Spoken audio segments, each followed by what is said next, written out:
কবিতা স্বপ্নের মায়া। সফেদ বিহান। নাম অজানা একটি পাখি সারা রাত ভরে ডাকে, নির্ঘুমে সে রাতটি কাটায় লুকিয়ে পাতার ফাঁকে। রজনীতে সে বৃক্ষলতায় ডেকে যায় শুধু একা, শয্যা ছেড়ে খুঁজেছি তাকে, দেয়নি তো সে দেখা। দেখার তরে যখন জাগি দেখা তো দেয় না আর, ফের যখনই ঘুমিয়ে পড়ি ডাকে সে যে আবার।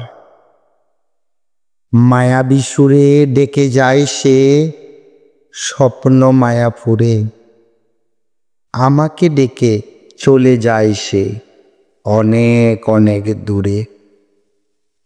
বহু সাধনায় একদিন আমি দেখেছি তার ছায়া, আসলে তখনই বুঝেছি আমি সে যে স্বপ্নের মায়া।